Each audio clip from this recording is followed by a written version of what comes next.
नमस्कार, विशाल दी kitchen YouTube चॅनलमध्ये तुमचं स्वागत आहे।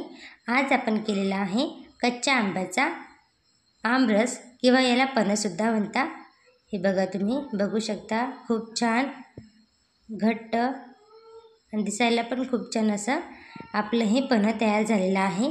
उन्हाळ्यामध्ये भरपूर प्रमाणात कच्चे आंबे येतात, तर तुम्ही त्यापासून अशा प्रकारे पन्ह तयार करू शकता। त्यासाठी लागणारे साहित्य, हे मी कच्चे आंबे घेतले, हे मी स्वच्छ मीठ लावून धुवून घेतले। विलायची, जिरं, काळं मीठ, तूप, साधं मीठ आणि गूळ। तुम्ही गुळाऐवजी साखरसुद्धा घेऊ शकता। आता आपण हे जे कच्चे आंबे, याचे जे देठ असतं ना, ते काढून घेतलं आणि आता हे आपण कुकरमध्ये टाकून छान शिजवून घेणार आहोत, एक शिट्टी घेऊन। हे बघा, छान आता आपले आंबे शिजलेले आहे। आता आपण यातला जो गर आहे, तो गर आपल्याला छान काढून घ्यायचा आहे। थंड झाल्यानंतर चमच्याच्या साहाय्याने मी याचा गर सगळा काढून घेणार आहे।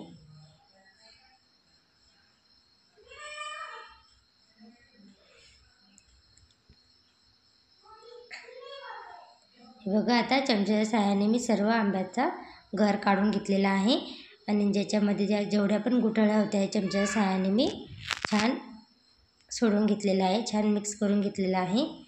आता आपण ज्या कोळी होत्या आणि साल होते आंब्याची, त्यामध्ये पाणी टाकून छान हे धुवून घ्यायचं आहे।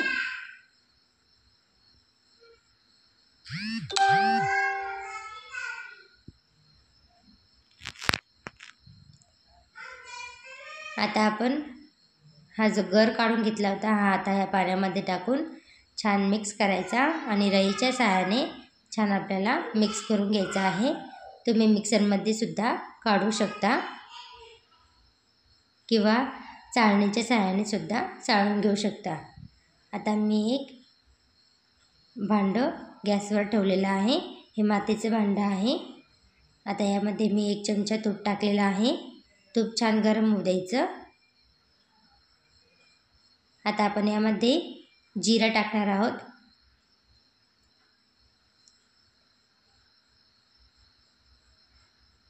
तूप छान गरम झालेलं आहे। आता आपण यामध्ये जिरं टाकूया। हे बघा, जिरं छान आपलं तुपामध्ये परतलं गेलेलं आहे। आता आपण यामध्ये आंब्याचा रस टाकूया। हे छान मिक्स करून घ्यायचं।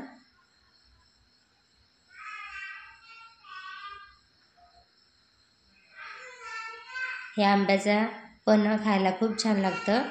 हे तयार केल्यानंतर फ्रीजमध्ये तुम्ही ठेवा, 4-5 दिवस छान टिकतं।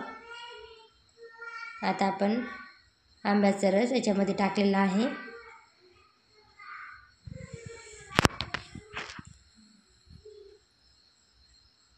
तुम्ही हे 4 ते 5 दिवस फ्रीजमध्ये ठेवून हे टिकून राहतं। तुम्हाला जेव्हा वाटेल तेव्हा तुम्ही हे पिऊ शकता। चवीला खूप छान लागतं। एक वेळेस तुम्ही नक्की ही रेसिपी तयार करून बघा। आता आपण यामध्ये गूळ टाकणार आहोत। आता हे जो आंब्याचा गर होता, 1 वाटी होता, तर मी थोडं 1 वाटीला कमी गूळ टाकणार आहे, पाऊण वाटी। तुम्ही यामध्ये साखरही टाकू शकता, पण गुळामध्ये चव खूप छान लागते। आता हा गूळ वितळेपर्यंत आपल्याला पन्ह छान गरम करून घ्यायचा आहे। यामध्ये ना ड्रायफ्रूटसुद्धा टाकतात, मी टाकलेलं नाही आहे। तुम्हाला जर आवडत असेल तर तुम्ही काजू, बदाम, खोबऱ्याचा खीस, चारोळ्या असे ड्रायफ्रूटसुद्धा टाकू शकता। आता मी चवीनुसार मीठ आणि काळे मीठ टाकून घेतलेलं आहे। काळ्या मिठामुळे हे पचायला सोपे जाते आणि खायला पण खूप छान लागतं।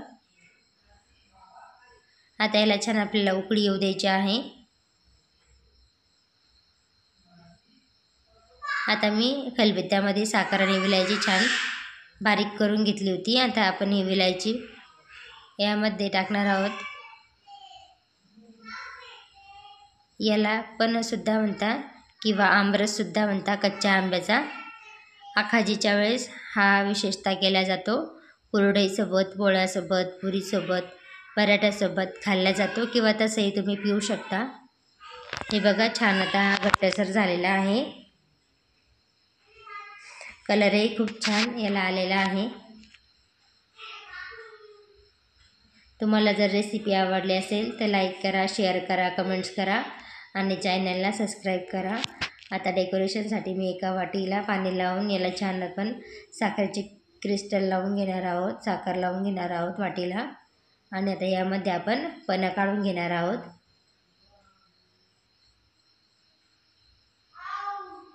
तुमच्या घरी जर पाहुणे आले असेल तर तुम्ही त्यांना अशा प्रकारे पन्ह पिण्यासाठी देऊ शकता। थंडगार पन्ह फ्रीजमध्ये ठेवल्यानंतर थंड थंड प्यायला खूप छान लागतं।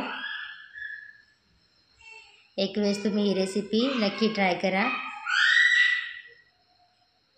हे बघा छान असं घट्टसर आपलं हे पन्ह तयार झालेलं आहे।